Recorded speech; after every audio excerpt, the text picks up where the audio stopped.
Salut tout le monde, j'espère que vous allez bien. Aujourd'hui, je suis trop content de vous retrouver pour déballer ensemble un nouveau produit. Et vous l'avez vu dans le titre, on va parler des AirPods Pro. Qui ne sont pas cette boîte, mais on va les voir. Allez, c'est parti.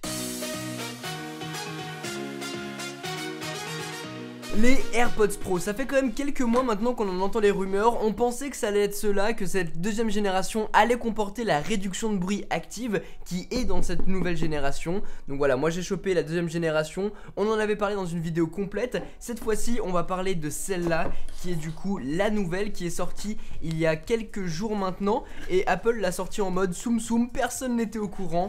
Et là voilà, cette nouvelle génération, c'est en fait une nouvelle génération de AirPods, les Pro, qui vont peut-être aller avec l'iPhone 11 Pro, même si j'en doute. Et en fait cette année, en tout cas pour cette génération là, on va avoir des intra-auriculaires. De mon côté, je suis pas hyper fan de cette technologie dans le sens où il y a très peu d'intra qui rentrent dans mes oreilles. J'en ai sorti deux pour vous montrer. Celle-là, c'est les intras de Sennheiser.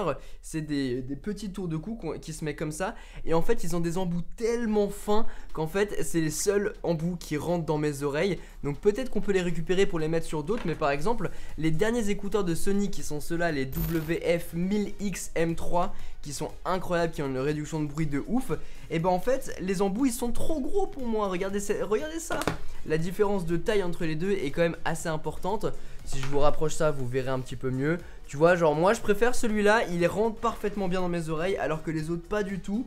Donc voilà, on les installe, on les met et là c'est nickel, ça tient à l'intérieur. Et c'est pour ça qu'en général je me balade tout le temps avec mes AirPods, parce que c'est les seuls écouteurs qui rentrent dans mes oreilles, si ce n'est un casque quand je suis en déplacement. Tout ça pour dire que c'est au tour d'Apple cette fois-ci d'avoir fait des intra-auriculaires et on va les découvrir ensemble dans ce beau packaging qu'on a l'habitude de connaître, avec les papiers pour dire comment ça fonctionne. On va pouvoir changer quand même les oreillettes, heureusement. Et on a les AirPods que voilà. J'ai mis une petite inscription dessus, même si c'est pas le plus joli j'avoue, mais c'était juste pour la blague. Regardez ça. On a Quentin et Quentin Mark II. Voilà, référence Iron Man, tu connais. On va avoir à l'intérieur de la boîte une prise Lightning, forcément pour pouvoir recharger la boîte, même si elle se recharge sans fil, exactement comme la deuxième génération.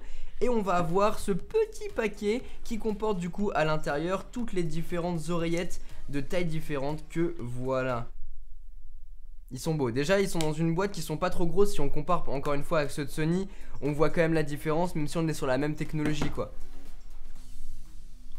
Ils sont quand même très beaux. Je vais pas vous le cacher, ils sont quand même très beaux. Et si on compare par rapport aux AirPods classiques, ils sont plus petits, ils sont un peu plus gros au niveau de la base, forcément vu qu'ils ont une technologie différente. Mais par contre ils sont moins longs. Donc on aura moins cet effet coton-tige qui descend des oreilles. Si je le mets, ça rentre même avec Ah, c'est bizarre.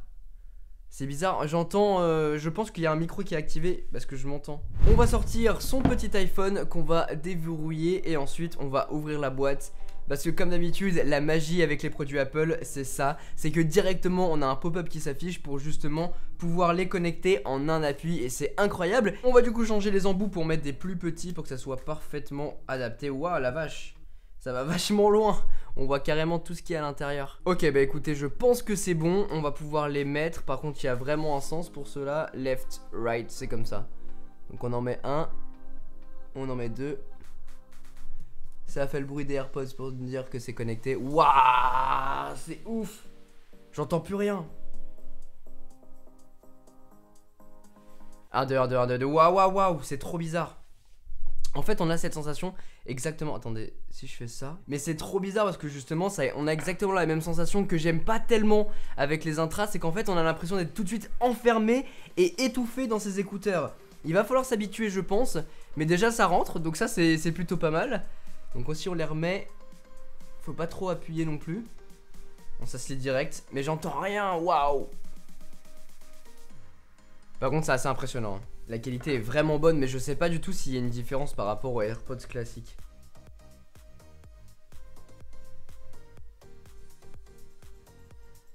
En fait, moi ce que j'aime vraiment bien avec ces écouteurs, c'est la sensation de savoir ce qui se passe autour de moi, entendre ce qu'il y a à gauche, à droite. Et si jamais j'ai envie d'être enfermé dans les transports par exemple, je mets un casque audio. Là, avec les pros, et bah c'est vrai qu'avec des écouteurs, on va avoir cette technologie. Donc ce qui est hyper bien, mais par contre, c'est un peu dangereux quand on est dans la rue par exemple. Je vais juste les remettre pour écouter. Du coup là la réduction de bruit elle est active V. Et du coup si je vais là, et bah on a différents sliders. Là c'est suppression du bruit, donc on n'entend rien du tout. Si je fais non, là la réduction de bruit elle est en fait on a l'impression avec ce mode là d'avoir des AirPods classiques, ça c'est plutôt pas mal. Et transparence, waouh. En fait avec la transparence, c'est ce que je vous disais tout à l'heure, c'est qu'en fait il va activer les micros. Du coup j'entends comme si j'avais pas d'écouteurs. C'est hyper bizarre la sensation qu'on a. Mais ce qui est vraiment bien avec ces écouteurs justement, c'est qu'on va pouvoir régler manuellement si on veut de la transparence, si on veut désactiver la réduction de bruit et avoir des AirPods 2 en gros, et avoir une réduction de bruit activée. Par contre c'est beaucoup plus cher.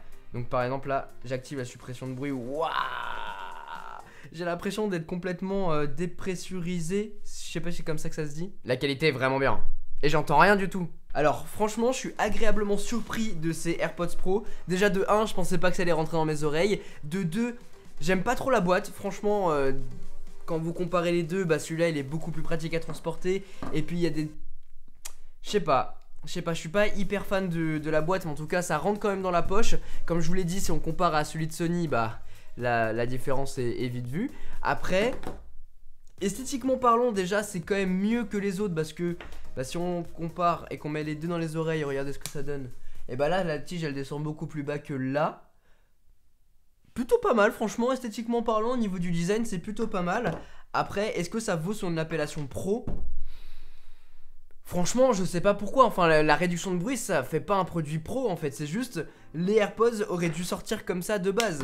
Donc voilà, on a deux produits, les AirPods 2, les AirPods Pro. Je peux vous conseiller les AirPods Pro si jamais vous voulez avoir toutes les options. On l'a vu, manuellement, on va pouvoir passer d'un mode à l'autre. Et du coup, avec les AirPods Pro, on peut avoir des AirPods normaux en fait, juste en désactivant la réduction de bruit. Et là, on est tranquille. Par contre, si vous avez uniquement des écouteurs avec vous, et ben vous avez juste à activer la réduction de bruit. Et comme ça, dans l'avion, dans les transports, chez vous, vous allez pouvoir avoir cette réduction de bruit et complètement ne pas entendre ce qui se passe autour de vous. Et ça, c'est très cool. Après, et c'est là qu'on peut vraiment se poser la question, c'est que pour 279 €, on peut avoir un casque audio à réduction de bruit active dessus, avec le Bose 700 je crois. On a le Bose QC35 II, le Sony WH-1000X M3 qui est incroyable. On va aussi avoir le PXC 550 de Sennheiser. Enfin bref, plein de casques audio qui ont cette technologie là et qui coûtent exactement le même bruit.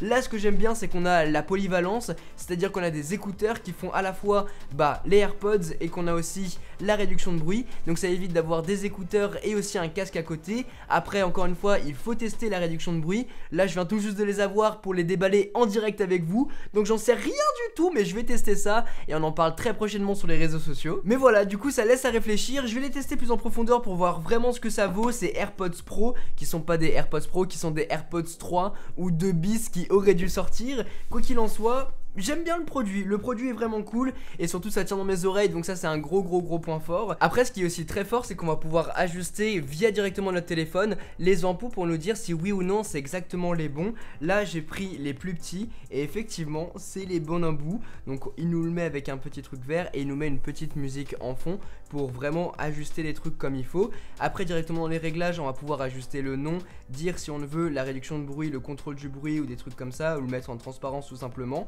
Et après on va pouvoir maintenir directement sur les AirPods pour ajuster ça. Ah, faut appuyer, d'accord, parce qu'en fait avec les AirPods normaux on appuie 2 fois, c'est sensitif. Là en fait on a un petit clic. En tout cas pour ce que j'ai pu tester ici, les AirPods Pro c'est vraiment un excellent produit. Après je vais tester ça bien plus en profondeur et ce dès samedi, parce que je prends l'avion direction Los Angeles et ça va être très cool. Je vous en parlerai plus en profondeur sur les réseaux sociaux. D'ailleurs suivez-moi encore une fois. Mais c'est un excellent produit. Est-ce que ça vaut vraiment son appellation pro ? Franchement je pense pas, comme je vous disais tout à l'heure. C'est les AirPods qui auraient dû sortir il y a quelques mois, au lieu de cette version qui est un peu la version bâtard qui... c'est pas vraiment vendu de ouf, parce qu'en fait c'est juste le boîtier qui change et rien d'autre à l'intérieur, alors que celui-là on a une vraie évolution par rapport à la précédente génération. Voilà, en tout cas c'est pour cette vidéo, j'espère vraiment qu'elle vous a plu. Si c'est le cas, n'oubliez pas de mettre un gros pouce bleu, de vous abonner et d'activer la cloche pour ne pas manquer toutes mes prochaines vidéos. Et croyez-moi, les prochaines vous avez pas envie de les manquer, surtout que regardez, bah c'est un tout nouvel espace et on va le voir ensemble. En tout cas, j'étais très content de découvrir les Quentin Mark II directement avec vous dans cette vidéo. N'hésitez pas à me dire directement en commentaire ce que vous pensez de ce produit, même si vous l'avez pas testé. N'hésitez pas à me dire côté design comment vous le trouvez et comment il se place par rapport à la concurrence et par rapport au casque audio, parce que même si c'est des écouteurs, j'ai l'impression qu'ils rentrent quand même pas mal en confrontation avec des casques haut de gamme. Sur ce, c'était Quentin, passez tous une très bonne journée. Tchou.